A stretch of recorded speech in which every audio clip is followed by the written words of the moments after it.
No jantar de Natal meu filho disse: você não é mais da nossa família, votamos. Mas então o silêncio caiu como uma nevasca densa e cortante sobre a mesa, onde as velas tremeluziam e o cheiro de peru assado se misturava com o gosto amargo das palavras que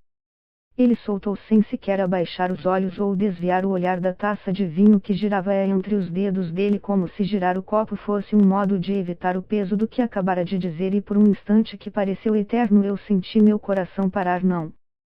no sentido romântico nem simbólico, mas real, como se o sangue se recusasse a circular, como se as veias congelassem de dor e perplexidade, e eu me perguntei se tinha ouvido direito, se aquilo era uma piada ou um erro ou um delírio passageiro. Então olhei ao redor e vi todos os rostos imóveis, as bocas semicerradas, as mãos paradas, os olhos baixos. Ninguém riu, ninguém protestou, ninguém me defendeu. Então eu entendi que era verdade, que aquilo não era um deslize, era uma decisão tomada, como ele mesmo disse. Uma votação silenciosa feita nas minhas costas, no coração da casa que eu construí tijolo por tijolo, sacrifício por sacrifício, gesto por gesto, que parecia ter sido esquecida na sombra de mágoas que talvez eu nunca tivesse visto, ou que talvez eu mesma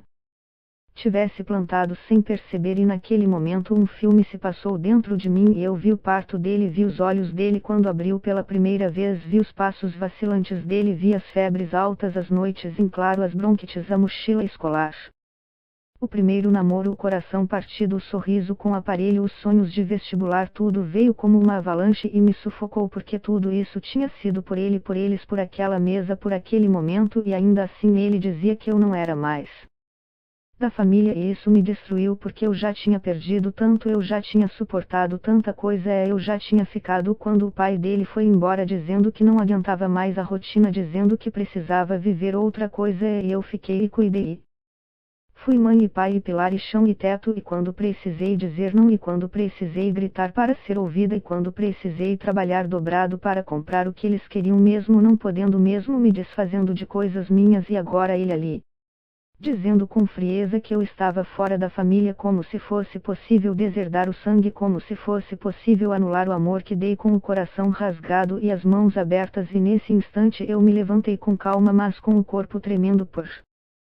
dentro, e disse com voz serena que tudo bem, que se eles tinham votado, então a democracia devia ser respeitada, que eu podia aceitar que não era mais parte da família deles, se isso era o que eles realmente queriam, mas pedi que antes de eu sair eles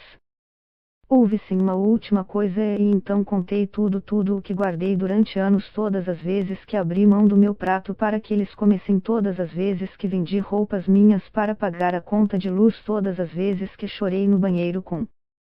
a água aberta